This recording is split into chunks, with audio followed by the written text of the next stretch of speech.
Yeah, it's been a while since I've done a video, and most of them have been in Florida, a few in Mexico, and now I'm in Northern California.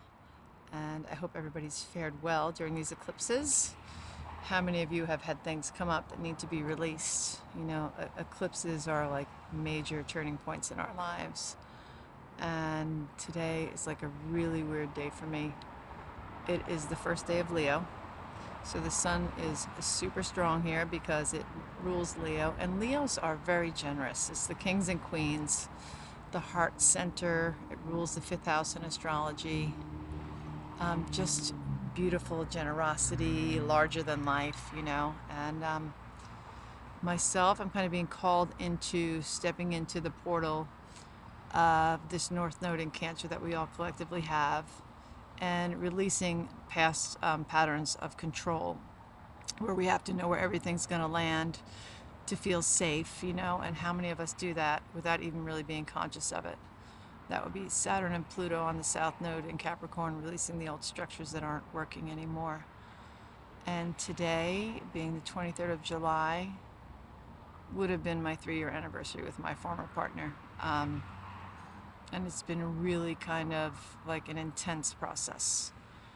And I'm working on these beautiful courses through the Relationship School. So you can find Jason Gaddis, therelationshipschool.com, and then they have Monogamy and the Smart Couple on Facebook. They're like amazing, he and his wife Ellen Bader. And I'm super thankful because it's through the mirror of the other that we truly get to see ourselves. And there's so many of us. Well, first of all, none of us got a handbook on how to do relationship well. So we're just going with what we know, and until we're conscious enough to do something about it when we see a repetitive pattern and we realize that things aren't working. If you keep changing partners out like underwear because they're triggering you and you feel like, it's not working, I'm going to go on to the next one. There's got to be a perfect fit for me somewhere. Whoever you're with is going to show you aspects of yourself that are suppressed, that are hidden. And if you do have a deep love with somebody, that is the best time to be able to work through those issues, to bring each other up into the light and say, you know what, I see you, I validate you, I feel you, I want to soothe you after a rupture or a disconnect in the partnership, and to feel secure in that partnership. To not have an insecure relationship going on where you're not seen, you're not validated, you're not heard, you're not nurtured or soothed after a fight. Maybe your partner doesn't even want to stick around and engage. They just run because they're triggered, because of their own childhood wounding. And this is not to say that anybody's parents were bad, unless they were super abusive emotionally, verbally or physically. They have issues too, obviously, but even really great parents did things inadvertently that as children we took so personally that it created this wounding, especially if it happened more than once or it was repetitive. And it creates big walls for us to have to jump through. And so when our partners are with us and they say something in a tone that would match, let's say, our mother, you get triggered and you don't even know why, but you get upset. And then there's a fight with the partner and things aren't going so well. And yeah, it's just going to make it really, really super hard. So being able to sit with that and say, you know what, it's okay. I'm going to work through this no matter what. I'm going to find a way to get through this with you so that we can come out stronger in the end. And it's not about me finding a new partner. It's going to make it better. I would have loved to work through all the things with my past partner, but didn't have that willingness there. I was willing. And again, there's a lot of us that don't have partners that are willing because there's something going on within them that they just don't want to look at it, so they're going to run off. And I was the one that did the walking because I just couldn't take it anymore. For those into the realms of astrology, I have 4 planets in the 8th house, which is Scorpio's house. It's deep. It's sexuality, it's inheritance, it's taxes, it's death, it's rebirth, it's other people. I can't do skimming the surface. I just can't. I did it for a long time. I was in a marriage for almost 25 years, and we were kids when we got together. So we did a lot of growing together and then growing apart together, and it's just not going to happen for me. I just can't deal with that.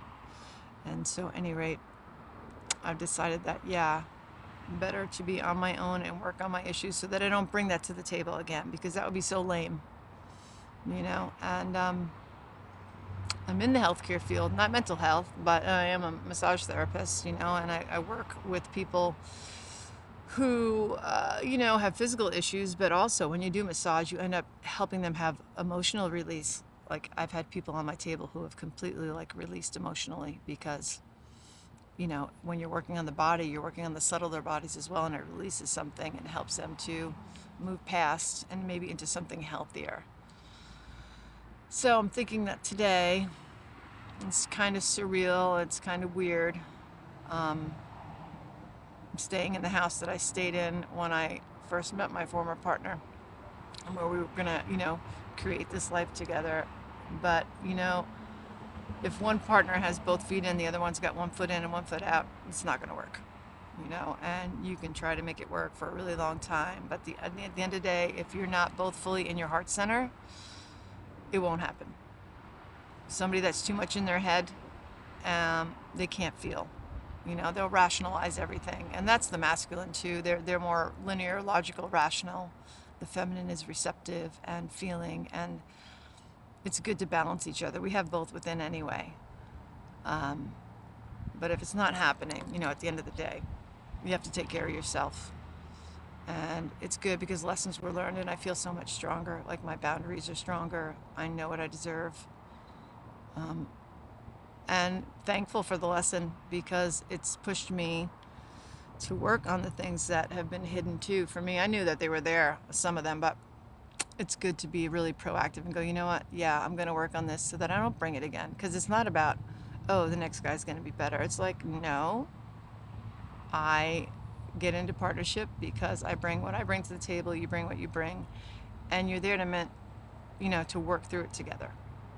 Not to think that, oh, it's all your partner pointing fingers. No, you're showing each other a mirror, And are you brave enough to stare yourself squarely in the face and go, okay, I might not be comfortable with this aspect of me, but I'm going to heal it. So for me, on this day, July 23rd, 2019, I'm not where I thought I would be, but I'm exactly where I'm meant to be. And I know that I'm not just doing something half-assed just to fill up the cup and have somebody walking next to me, I need a new partner. No.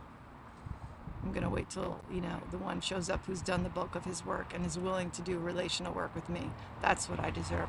It's what everybody deserves who's, got a big open heart. So I wish you well. Happy Leo time. Y'all take care.